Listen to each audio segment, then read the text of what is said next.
But so it says la letra.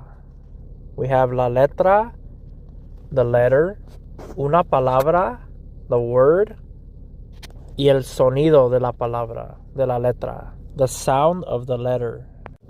For example, letter A, a word in Spanish is agua, water. The sound is a.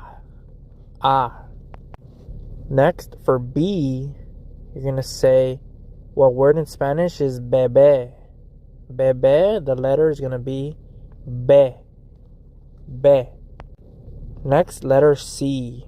For C, a word in Spanish can be cepillo, toothbrush, or coco, coconut. And the sound of the letter is se.